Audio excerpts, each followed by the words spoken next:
Hello friends, நம்ம ரொம்ப நாளாக வெயிட் பண்ணிட்டு இருந்த டிஎன்பிஎஸ்சி குரூப் 4ஓட ஆன்சர் கீ பார்த்தீங்கன்னா அஃபிஷியலாக இன்றைக்கி வெளியே விட்டுருக்காங்க. அதாவது பார்த்தீங்கன்னா நிறைய பேர் வெயிட் பண்ணிகிட்டு இருந்தாங்க இதுக்கு. ஏன்னா நிறைய இன்ஸ்டியூட்லேருந்து நிறைய கேள்வி போட்டிருக்காங்க. ஆனால் பார்த்தீங்கன்னா இன்ஸ்டியூட்டுக்கே பார்த்தீங்கன்னா ஆன்சர் தெரியல. நம்ம எங்கே போகிறது? ஏன்னா அவன் தான் 1950லேருந்து எடுத்த கொஸ்டின் பேப்பர் வந்து ஓலைச்சுவடி கிழிச்சுவடி சொல்லிட்டு நிறைய பேருக்கு நிறைய கேள்வி கேட்டு இந்த டிஎன்பிஎஸ்சிக்கு ஃபோன் பண்ணி அவனுக்கு தொல்லை பண்ணி அவனுக்கு அந்த கஸ்டமர் கேருக்கும் அந்த டிஎன்பிஎஸ்சிக்கு கேள்வி எத்தனுக்கும் சம்மந்தமே இல்லை. அவனை ஃபோன் பண்ணி அவனை கேட்டு மெயில் கொடுங்க, அதை கொடுங்க, இதை கொடுங்கன்னு நிறைய சின்ன சின்ன பசங்கள்லேருந்து பெரிய பெரிய ஆள் வந்து எதுக்குன்னே தெரியாமல் அவன் கால் பண்ணி கேட்டு வியூஸ்க்காக ஏதோ பண்ணிட்டாங்க. அதெல்லாம் எதுக்குன்னு தெரியல. சரி, நம்ம கதை என்னன்னு சொல்லி பார்த்தீங்கன்னா ஆன்சருக்கே வந்துடுங்க. நீங்கள் எத்தனை கரெக்டாக போட்டிங்கன்னு சொல்லிட்டு கமெண்ட் செக்ஷனில் கமெண்ட் பண்ணிடுங்க. ஓகேவா? உங்களுக்கு ஆன்சருக்கு வேணும்னு நினச்சிங்கன்னா ஜஸ்ட் ஆன்சருக்கேன்னு கமெண்ட் பண்ணுங்கள். நான் ஆன்சருக்கே பார்த்தீங்கன்னா உங்களுக்கு அனுப்பிச்சி விட்றேன். என் நம்பர் நிறைய பேருக்கு தெரியும். நான் பார்த்தீங்கன்னா நிறைய பழைய வீடியோஸ் சொல்லியிருப்பேன். என் வாட்ஸ்அப் நம்பரு அது கூட மெசேஜ் பண்ணுங்கள். நான் ஆன்சருக்கே அனுப்பிச்சி விட்றேன். இதில் வந்து பார்த்தீங்கன்னா நானே பார்த்தீங்கன்னா போன வருஷம் பார்த்தீங்கன்னா நானும் அட்டன் பண்ணேன். போன வருஷம் பார்த்தீங்கன்னா வெறும் 2 மாதம் தான் பார்த்தா படித்தேன். நான் அதை அட்டன் பண்ணி பார்த்தீங்கன்னா எனக்கு கிட்டத்தட்ட போன வாட்டி ஒரு 108 கேள்வி வந்து போட்டேன். நான் போன வாட்டி 200க்கு 108 கேள்வி போட்டேன். சரி, இந்த வாட்டியாச்சு நல்லா படித்து பாஸ் ஆகிடலாம் அப்படின்னு சொல்லிட்டு ஒரு 6 மாதம் கஷ்டப்பட்டு படித்தா அவன் வச்சான் ஆப்புன்னு சொன்ன மாரி தமிழே வச்சான். சரி, தமிழ் பார்த்தீங்கன்னா எனக்கு தெரிஞ்ச வரைக்கும் தமிழில் வந்து விட்டுடலாம் நம்ம. ஏன்னா பார்த்தா தமிழ் வந்து பார்த்தீங்கன்னா எல்லாருக்கும் ஒரே மாதிரி தான் இருக்க போகுது. எல்லாருக்கும் கஷ்டம்னா கஷ்டம் தான் இருக்க போகுது, ஈஸியாக தான் இருக்க போகுது. ஈஸியாக சொல்ல முடியாது, எல்லாருமே கஷ்டம் பொதுவாக. ஆனால் ஜென்ரல் ஸ்டடீஸ் பார்க்கணும் வந்து பார்த்திங்கன்னா அது வந்து பார்த்திங்கன்னா ஒரு மாதிரி எங்கேருந்து கேட்டானே தெரியாத மாதிரி கேட்டான். இதாச்சும் பரவாயில்ல, வெளியேருந்து கேட்டால் யாருக்கும் தெரியாது. அது ஒரு மாதிரி டிஃப்ரெண்ட்டாக இருக்குது. புக்கிலேருந்து இருக்கிற மாதிரி இருக்குது, ஆனால் கஷ்டமாக இருக்குது, சம்மந்தம் இல்லாத மாதிரி இருக்குது. அது எப்படி சொல்கிறதே புரியல. நிறைய பேர் தமிழை பற்றி பேசுகிறீங்க, ஆனால் ஜென்ரல் ஸ்டடீஸ் பற்றி ஒருத்தர் கூட பேசலை எனக்கு தெரிஞ்சு. ஜென்ரல் ஸ்டடீஸ்லாம் வந்து பார்த்தீங்கன்னா எப்படின்னா அது அதுதான் கஷ்டமாக இருக்குது. இது வந்து பார்த்தீங்கன்னா தமிழ் வந்து கஷ்டமாக இல்லை, அது தெரியல, அவ்வளோதான். ஜென்ரல் ஸ்டடீஸ் தான் கஷ்டமாக இருக்குது. ஏன்னா புக்கில் இருக்குது, ஆனால் ரொம்ப கஷ்டமாக இருக்குது. எப்படின்னா பார்த்தீங்கன்னா குரூப் 4 கேட்பாங்க பார்த்தீங்களா? அப்படியே பஞ்சாக கேட்பானுங்க, கூட்டுற கேள்வியாக வைப்பானுங்க, ஸ்டேட்மெண்ட்டாக வைப்பானுங்க. குரூப் 1 தான், 1லேயும் 2லேயும் அந்த மாதிரி கேட்டுருக்காங்க. அதுதான் பார்த்தீங்கன்னா கஷ்டம். அதே தமிழ் பார்த்தீங்கன்னா தமிழ் கஷ்டம் இல்லை, தெரியல, அவ்வளோதான். இதான் பார்த்தீங்கன்னா டிஃப்ரெண்ட். இது தெரிஞ்சிருக்கு, இது யாரும் சொல்லலை, நான் சொல்கிறேன் அதை. ஏன்னா நானே இந்த வாட்டி பார்த்தீங்கன்னா அக்கௌண்ட் பண்ணி பார்த்தேன். அதே போன வாட்டி என்ன ரிசல்ட்டோ அதே தான் இந்த வாட்டி வருது. நான் என்ன பண்ணுறது தெரியாமல் இந்த தமிழ் அட்டன் பண்ணி தொலைச்சிட்டேன் ஸ்டார்டிங்கில். ஏங்கன்னா மேக்ஸியும் ஜென்ரல் ஸ்டடீஸும் அப்படியே போட்டு வந்திருந்தா கூட ஒரு டைம் டேலி பண்ணி கொஞ்சம் அட்ஜஸ்ட் பண்ணி அடிச்சிருக்கலாம். தெரியாமல் இந்த தமிழ் எடுத்தவொன்னே பார்த்தீங்கன்னா 1.5 மணி நேரம் வலிச்சிது தமிழ் மட்டும் எனக்கு. அதனால் பார்த்தீங்கன்னா என்னால் ஜென்ரல் ஸ்டடீஸ்லேயும் ஒழுங்காக படிக்க முடியல, அது மட்டும் இல்லாமல் மேக்ஸையும் ஒழுங்காக போட முடியல. நான் வீட்டுக்கு வந்து போட்டு பார்க்குறேன், என்னால் 23 மேக்ஸ் பார்த்தா போட முடியுது. ஆனால் எக்ஸாம் ஆல் நான் போட்ட மேக்ஸு வெறும் 15 தான். 10 கொஷின் பார்க்கவே டைம் இல்லை எனக்கு. என்ன கொஷினே தெரியல. நாங்கள் படிக்கவே இல்லை. ஒரு எஸ்ஐ சம்லாம் வந்தது, அதாவது பார்த்தீங்கன்னா சிம்பிள் சம்லாம் வந்தது. அதெல்லாம் வீட்டுக்கு வந்தால் பார்க்குறேன் இப்படி ஒரு சம் வந்துக்கிட்டு. டை சம்லாம் பார்த்தீங்கன்னா நிறைய பேர்த்தோட என் ஃப்ரெண்ட்லாம் பார்த்தீங்கன்னா அது படிக்க டைம் இல்லைடா, நானே தெரிலடா அப்படின்றான். என்ன பண்ணுறது, நான் போட்டேன், நான் விட்டான். சரி, அதை நம்ம என்ன கதை பார்த்தீங்கன்னா ஆன்சருக்கு விட்டுட்டாங்க. நீங்கள் உட்காந்து செக் பண்ணுங்கள். நானும் செக் பண்ணேன், ஓரளவுக்கு வந்தது. நீங்கள் செக் பண்ணிட்டு உங்கள் மாதிரி எவ்வளோ சொல்லிட்டு கமெண்ட் தட்டி விட்ருங்க.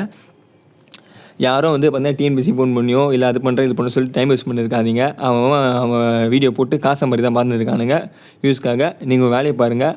ஏன்னா கோடிக்கணக்காக சம்பாதிச்சோலாம் எந்த ஒரு பதிலும் இல்லாமல் உட்காந்துருக்கான் இன்ஸ்டியூட்காரன். நம்மளை வச்சு கோடிக்கணக்காக சம்பாதிச்சிட்டா நம்ம தான் வந்து பார்த்தீங்கன்னா படிச்சுட்டு ஏமாந்துட்டு உட்காந்துருக்கோம். அதனால் நீங்கள் உங்கள் வேலையை பார்த்துருங்க. அவனுக்கு பாட்டுன்னு அடுத்த வீடியோக்கும் அடுத்த எக்ஸாமுக்கும் ரெடியாக ஆரம்பிச்சிட்டானுங்க இன்ஸ்டியூட்காரங்க. நீங்கள் உட்காந்து அவன் வீடியோ பார்க்குறேன் சொல்லிட்டு அவனுக்கு சப்போர்ட் பண்ணுறேன்னு வேலையை விட்டு உட்காந்துருக்காதீங்க. ஏன்னா படித்தவங்க தான் மார்க் வாங்க போகிறான். எப்படியா இருந்தாலும் இப்போ ஆர்ப்பாட்டம் பண்ணுறாங்க, சரி பண்ணல, சரி எவன் படித்தாலும் அவன் 3000 பேர் வேலை வாங்கிட்டு போக போகிறான். ஆர்ப்பாட்டம் பண்ணுறவங்க மட்டும் எல்லாருக்கும் வேலை கொடுத்துட்டு போகிறான்னா என்ன? இதுவே நம்மளுக்கு புதுசாக எக்ஸாம் சொல்லிட்டு ஒரு கூட்டம். இப்போ எக்ஸாம் நடந்தால் மட்டும் என்ன, புதுசாக பாஸ் ஆக எவன் படித்தா அவன் பாஸ் ஆக போகிறான், அவ்வளோதான். எதுக்கு சம்மந்த வேலை நிறைய பேர் எக்ஸாம் நடக்குது, அதிசயம் உனக்கு இருக்கா? இதுக்கு என்ன பண்ண முடியும்? தொடச்சானே வைக்கவே மாட்டான், உங்களுக்கே தெரியும் அவங்கள பற்றி. தொடர்ச்சியாக வைக்கிறது அதிசயம். ஏதோ சும்மா எலெக்ஷன் இருக்கோ வந்து வச்சுருக்கிறானுங்க. பார்க்கலாம், எலெக்ஷன் இருக்குது, வேக்கன்சி இன்க்ரீஸ் பண்ண வாய்ப்பு இருக்குது, இல்லை எக்ஸாம் வரக்கும் வாய்ப்பு இருக்குதுன்னு நினைக்கிறேன். பார்ப்போம் என்ன சொல்லிட்டு. ஏன்னா குரூப் 2 இருக்குது, அதுமாதிரி எஸ்ஐ எக்ஸாம் வேறு நடக்காமல் இருக்குது. எக்ஸாம் எக்ஸாமுக்கு வேறு நிறைய பேர் ப்ரிப்பேர் பண்ணிட்டு இருப்பீங்க. பார்க்கலாம் எப்படி நடக்குது. நான் வேறு அப்ளை பண்ணி விட்டுருக்கேன். நீங்கள் எத்தனை பேர் கரெக்டாக போட்டிங்க பாருங்கள். நான் நிறைய கொஷின் தப்பாகவே போட்டு வச்சுருக்கேன். இதுக்கும் இந்த 3வது கொஷின் தப்பாக தான் போட்டிருக்கேன் நான் ஆன்சரு. 4வது கொஷின் தப்பாக தான் போட்டிருக்கேன். நிறைய படிக்க முடியாதவளுக்கு. இந்த 6வது கொஷின் பார்த்தீங்கன்னா என்ன கேட்குறானே தெரியாமல் போயிடுச்சேன். ஆனால் நான் கரெக்டாக அடிச்சிட்டேன். சரி, டி தான் அடித்தேன். நீங்கள் என்ன அடிச்சுன்னு சொல்லிட்டு கமெண்ட் போட்டுருங்க. எனக்கு இதெல்லாம் விட நம்ம தமிழ் இப்போ இதில் கண்டுபிடிச்சி உயிரே போயிருந்துங்க. ஏன்னா எனக்கு வந்த கொஷின் பேப்பர் வேறு இதில் இருக்க கொஷின் பேப்பர் வேறு. அது ஒரிஜினல் கொஷின் பேப்பர் வேறு. எனக்கு 2 செட்டு இருந்தால் என்ன கமெண்ட் சொல்லுங்கள். 2 வேறு செட்டோட கொஷின் பேப்பர் இருக்குதுன்னு தெரிஞ்சிருந்தா எனக்கு வந்து பார்த்திங்கன்னா வேறு செட்டு தான் கிடச்சிது. இன்னொரு செட்டு கிடைக்கல. ஒரு செட்டு தான் விட்டுருக்காங்களான்னு டவுட்டாக இருக்குது எனக்கு வேறு. நம்மளுக்கு முக்கியமாக தேவைப்பட்டது வந்து பார்த்திங்கன்னா ஜென்ரல் ஸ்டடீஸ்லேருந்து தான் பார்க்கணும். ஏன்னா அதுதான் பார்த்திங்கன்னா கொஞ்சம் நல்லாயிருக்கும் தமிழை விட. ஏன்னா தமிழ் வந்து பார்த்தீங்கன்னா யாருக்கும் என்னன்னு தெரியலல்ல, எப்படி போட முடியும் சொல்லுங்கள். படித்தாலே போட முடியல, படிக்காதவன் என்ன பண்ணுவான்னு தெரியல பாவம். தமிழ் வந்து பார்த்திங்கன்னா இந்த கொஷின்லாம் கிட்டத்தட்ட எனக்கு ஒரு நிமிஷம் ஆச்சு இதை படித்து முடிக்க, அண்டர்ஸ்டாண்ட் பண்ணிக்க ரொம்ப ரொம்ப ரொம்ப கஷ்டப்பட்டேன். அந்த இடத்துல என்ன பண்ணுறது தெரியாமல் கஷ்டப்பட்டேன். நீங்களே எப்படி போட்டிங்கன்னு சொல்லிட்டு கமெண்ட் போடுங்க. உங்கள் வருத்தத்தை இதில் கொட்டுங்க. டிஎன்பிஎஸ்சிக்காரனுக்கு ஃபோன் பண்ணி கொட்டாதீங்க பாவம். இதெல்லாம் என்ன பண்ண முடியும் சொல்லுங்கள். இப்போ நீங்கள் இதுக்கு எப்படி 1 2 3 ஆப்ஷன், ஒரு சிலதுலாம் ஆப்ஷனை பார்த்தா அடிச்சுனே paddy production first, maize production. நான் என்ன நினச்சேன்னா இதுக்கு பார்த்தீங்கன்னா oil seed, groundnut, sugar production இருக்குது. இது 3 சேர்த்து தானே, அது என்னமோ ஃபஸ்ட்டு வந்துடும் அப்படி ஒரு ஆசையில் வந்து பார்த்தீங்கன்னா செகண்ட் ஆப்ஷன் அடிச்சிட்டு நான் தெரியாமல். என் மூலம் எங்கே கற்றுனாலும் சொல்லுங்கள். ஆனால் பேடி தான். ஏன்னா இவ்வளோ 3 சேர்த்து பேடி வந்து கம்மியாக வந்திருக்கான். ஆனால் நம்ம முடியல, அந்த டைம் இன்னும் யோசிக்க முடியல. யார் தான் பைத்தியமே யோசனா இல்லை அந்த நம்மளே தட வச்சிட்டானுங்க. உங்களை எப்படி பண்ணாச்சு சொல்லிட்டு கமெண்ட் பண்ணுங்க. இந்த கொஷின் தான் வந்து பார்த்தீங்கன்னா இருக்குது. ஆனால் இதுவான்னு தெரியாத அளவுக்கு ஒரு கஷ்டமாக இருந்தது கொஷின்லாம். இதெல்லாம் படித்து முடிச்சு அடிக்கிற குரூப் 1 இந்த கேள்விலாம் இருக்குது. இந்த புக்கில் இருக்கும், ஹிஸ்ட்ரி புக்கில் இருக்கும். அதெல்லாம் இது உங்களுக்கு தெரியும். உங்களுக்கு இந்த கொஷின் ஈஸியாக அடிக்கிறது தான் இருந்தது. இது 2013 வரும் ஃபஸ்ட்டு ஒன்று. இது நீங்கள் நிறைய பேர் அடிச்சிருப்பீங்க இந்த கொஷின். ஏன்னா இப்போ சூர்யான்னு இருக்குது, சோலான்னு இருக்குது. நல்லா கடைசி கொடுங்க போகிறேன் என்கிட்ட வந்து தம்பி கொடுப்பான்னு கேட்குறாங்க. இது ஒரே நிமிஷம் சார் 2 கொஷின் மட்டும் அட்டன் பண்ணி தரேன் சொல்லிட்டு சூர்யா சோலார் அதில் வேகமாக பள்ளி நினச்சிட்டேன். அதனால் ஒரு கொஷின் கரெக்டாக வந்தது.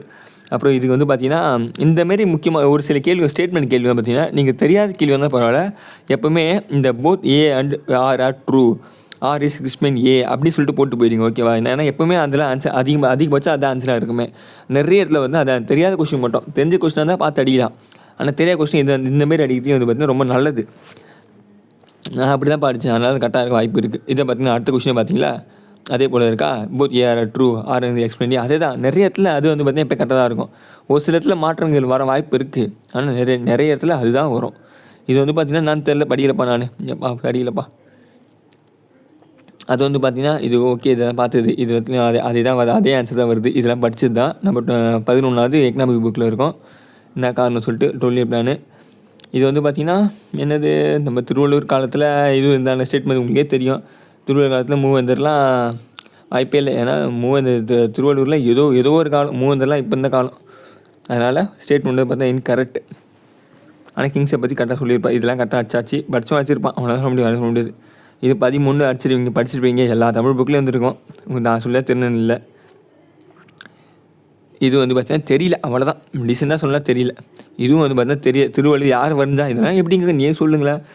ஏதோ ஒரு இன்ஸ்டியூட் சொல்லி கொடுத்தாங்களா எனக்கும்? நானும் ஒரு சில இடத்துல பார்த்து ரெஃபர் பண்ண திருவள்ளுவர் படித்தேன். அவன் எங்களுக்கு தான் கேட்குறான்னு ஒன்றுமே புரியல. புக்கில் தான் கேட்கணும். எதுக்கு புக் குத்துக்கிறீங்க? ஆர்ட் பண்ண வரைக்கும் எதில் புக்கு குத்துக்கிறீங்க?